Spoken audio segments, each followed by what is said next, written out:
తాకట్టులో ఉన్న మీ బంగారం ఈ రోజు ఎంత ధర చేస్తుందో కొమ్మూరి గోల్డ్ వాళ్ళకి కాల్ చేస్తే ఫ్రీ గోల్డ్ కాస్ట్ చెక్ చేసి చెప్తారు. మిమ్మల్ని నెపో పొలిటీషియన్ అనొచ్చా? అంటే ఇంటర్వ్యూ స్టార్టింగే నెగిటివ్ క్వశ్చన్ అడుగుతున్నాను అనుకోవద్దు. అంటే నాకన్నా మూడు తరాలు ముందున్నాయి కాబట్టి నెపోకి అర్థం అదే కాబట్టి ఖచ్చితంగా అనొచ్చు నెపో పొలిటీషియన్. అండంలో తప్పేం లేదు. అంతేనా? అంటే 3 తరాలు ఉన్నాయండి. మా ముత్తాత గారు కావల్ నారాయణ గారు, ఆయన 1956లో ఫస్ట్ ఆయన. తర్వాత మా మదర్స్ ఫాదర్ కొత్తపల్లి పున్నయ్య గారు, జస్టిస్ కొత్తపల్లి పున్నయ్య గారు, ఆయన 2 సార్లు చేశారు. తర్వాత మమ్మీ వచ్చారు. మమ్మీ కన్నా ముందు actually by person 5th person నేను, ఎందుకంటే తాతయ్య వాళ్ళ బ్రదర్ కూడా చేశారు. తర్వాత మమ్మీ తర్వాత నేను. So 4th generation politician. చాలా తక్కువ మందికి తెలుసు, చాలా అంటే చాలా తక్కువ మందికి తెలుసు. అందరూ యాక్చువల్లీ జడ్జి తాతయ్య, ప్రతిభాభారతి కూతురు, అంతే, అంతవరకే ఐడియా ఉంది. కానీ అసలు జస్టిస్ కొత్తపల్లి పున్నయ్య గారు 2 సార్లు చేశారు. ఆయన చేసిన 2 సార్లులోని ఒకసారి యునానిమస్గా పోటీ లేకుండా గెలిచారు అని కూడా తెలియదు. దట్ ఈస్ ఇంకా ఆ రోజుల్లోని మీకు ఒక మనిషి కంటెస్ట్ చేయటము, ఇంకొకరు పోటీ లేకుండా గెలవడం, గెలిచిన తర్వాత నాకు రాజకీయాలు నచ్చలేదు, నేను ఈ రాజకీయాల నుంచి దూరంగా వెళ్ళిపోతానని 2 సంవత్సరాలు ఉండగా రిజైన్ చేసి జ్యుడిషియరీకి వెళ్ళింది కొత్తపల్లి పున్నయ్య గారు, మా తాతయ్య గారు. అంటే నెపోకిట్ అనొచ్చు, హ్యాపీగా అనొచ్చు. ఆయన వారసత్వాన్ని అందిపుచ్చుకొని అమ్మ రాజకీయాల్లోకి వచ్చారు కదా, ప్రతిభా భారతి గారు. అవునండి. ఆవిడ actually income tax specialization university topper. ఆవిడకి సంబంధం లేని ఫీల్డ్. అసలు ఎప్పుడు కూడా రాజకీయాలు అంటే వాళ్ళ నాన్ననే రాజకీయాల మధ్యలో వదిలేస్తే ఆవిడ మైండ్ సెట్ రాజకీయాల మీదకు ఉండదు. కానీ మా అమ్మమ్మ అంటే వాళ్ళ ఫాదర్ ఫస్ట్ కావల్ నారాయణ గారు, ఆయన ఉన్నారు కాబట్టి మా అమ్మమ్మకి బాగా కీన్ ఇంట్రెస్ట్. నా కూతుర్ని ఎలాగైనా దింపాలి, కొడుకుని ఎలా దింపాలి అని అనుకొని మమ్మీ సొంత మేనమామని చేసుకున్నారు. So my father is my తాతయ్య, పెద్ద తాతయ్య వాళ్ళ కొడుకు. సో మాదంతా చిన్న కుటుంబం, చింతలేని నెపో కుటుంబం. మీరు చిన్న మమ్మీ ఇప్పటికి కూడా డాడీని మాయా అని అంటుంది. డాడీ కూడా మమ్మీని అమ్ములు అని పిలుచుకుంటారు. వాళ్ళిద్దరూ మామయ్య మేనకోడలాగా చక్కగా they live a very happy life. And daddy was not interested. అమ్మమ్మకి కూతుర్ని దింపాలని అన్నగారు ఎప్పుడైతే పిలుపునిచ్చారో, చదువుకున్న వాళ్ళు రావాలి, మంచి కుటుంబం నుంచి రావాలి, బడుగు బలహీన వర్గాల నుంచి అందరు రావాలి అన్నదానికి ఇప్పుడు పిలుపునిచ్చి ఒకసారి రామ్మా అని అంటే, అమ్మో మా నాన్నకు తెలిస్తే భయం వేస్తుంది అని అనుకొని మమ్మీ వద్దంటే అమ్మమ్మ తీసుకెళ్లారు. అమ్మమ్మ టుక్ మమ్మీ అండ్ మామయ్యని, మమ్మీ వాళ్ళ బ్రదర్ని తీసుకెళ్ళి మాట్లాడితే, నాన్న ఒప్పుకుంటానండి అని అమ్మమ్మే కన్విన్స్ చేశారు తాతయ్యని కూడా. అలా మమ్మీ ఇంకా ప్రస్థానం ఇంకా అందరికీ తెలిసిందే. ఫస్ట్ మినిస్టర్ అయ్యారు, 83లోని మినిస్టర్ అయ్యారు సోషల్ వెల్ఫేర్కి. ఇంకా ఆ తర్వాత తర్వాత ఆవిడకి ఇంకా హయ్యెస్ట్ ర్యాంక్ ఏదైనా ఉంది అని అంటే చంద్రబాబు నాయుడు గారు ఆవిడకి ఉమ్మడి ఆంధ్రప్రదేశ్కి తొలి మహిళా స్పీకర్గా ఇచ్చారు. That is very prestigious thing. అంటే అది అందరికీ దక్కే అరుదైన అవకాశం, అసలు నార్మల్గా అందరికీ దక్కదు. And she very grateful. ఆ విషయంలో మాత్రం ఒకటే ఏంటి అని అంటే ఆవిడకి ఎందుకు ఈ రోజుకి కూడా పార్టీ ఒక తల్లి అన్న ఫీలింగ్ ఏంటి అని అంటే, ఈ జన్మకి ఒకే తల్లి ఒకే పార్టీ అనేది మా మమ్మీ సిద్ధాంతం. ఇఫ్ ఏదైనా నేను నేర్చుకున్నాను మమ్మీ దగ్గర అంటే అదొక్కటే. అది she very loyal to the party. ఎందుకంటే పార్టీ ఆవిడకి ఏం చేసిందో ఆవిడకి తెలుసు కాబట్టి.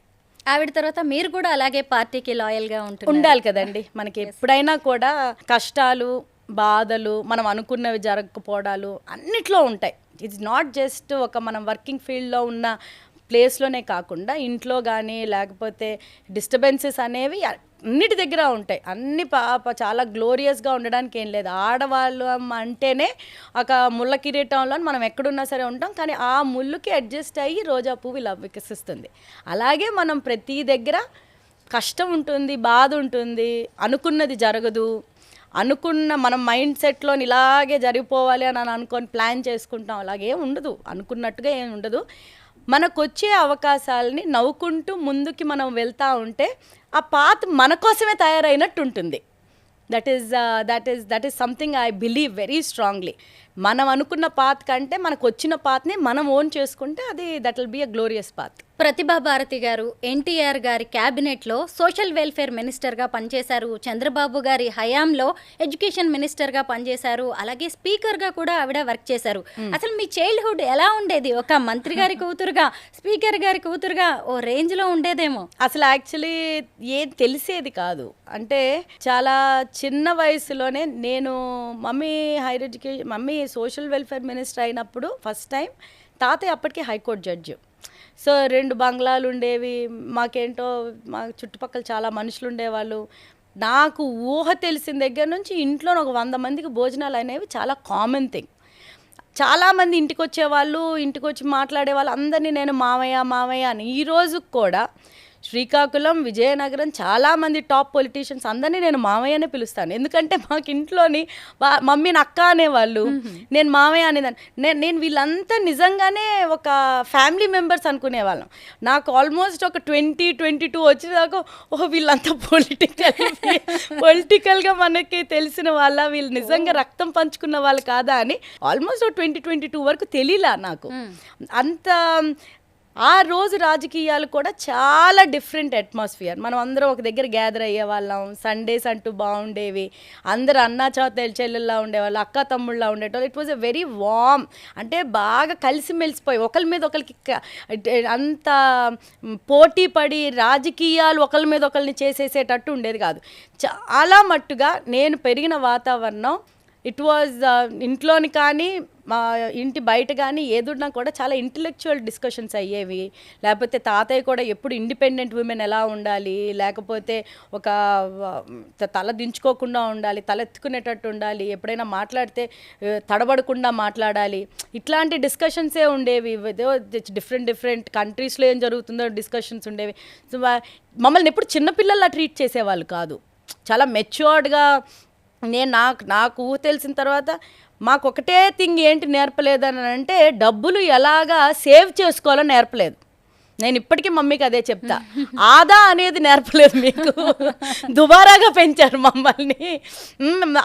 ఒక్క దగ్గర తప్పితే పూజలు ఇంట్లోని కంపల్సరీ. ఇప్పుడు మేము స్నానం చేసి 1 గంట సేపు పూజ చేసుకుంటాం, పడుకునే ముందు 1 గంట సేపు చేసుకుంటాం. ధ్యానం, meditation, yoga, all these were part of our daily routine. So there was nothing ఈరోజు ఏదో వచ్చిందేం కాదు. ఇది బై బర్తే మాకు ఇంట్లోనున్న డైలీ థింగ్స్. ఉట్టి డబ్బులు సరిగ్గా ఎలా ఖర్చు పెట్టాలో నేర్పించలేదు. ఇప్పుడు లక్కీగా మంచి హస్బెండ్ దొరికాడు. నాకైతే ఒక లెక్క పెడుతున్నాడు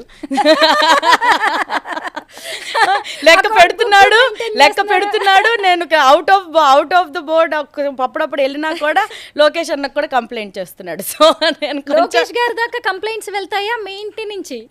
కలిసినప్పుడు చెప్తారండి. అంటే నేను చిన్న అంటే బాగా గారాబం చేసి పెరిగాను. మమ్మీ బాగా చిన్నదాన్ని కదా, కొంచెం బాగా గారాబం చేసి పెంచింది. అవి కొంచెం చెప్తుంటాడు మా హస్బెండ్, చెప్తుంటాడు లోకేష్ అన్న కలిసినప్పుడు బాగానే చెప్తుంటాడు. నాకు బాగానే క్లాసులు పడుతుంటాయి టు బి ఫ్రాంక్. భయపడతారా మీరు లోకేష్ గారికి? భయం, మర్యాద, రెస్పెక్ట్, భక్తి అన్నిటికన్నా చాలా ఎక్కువ ఏంటి అని అంటే ఆయన లీడర్షిప్ మీద ఉన్న నాకు కాన్ఫిడెన్స్. ఆయన మెయిన్ ఏంటనంటే, నేను పర్సనల్గా కూడా డిఫరెంట్ స్టేజెస్ ఆఫ్ లైఫ్లో ఉన్నప్పుడు నేను ఎవరితోటైనా ఇట్లా మెసేజ్ పెట్టినా, ఒక కాల్ చేసిన వెంటనే రెస్పాండ్ అయ్యి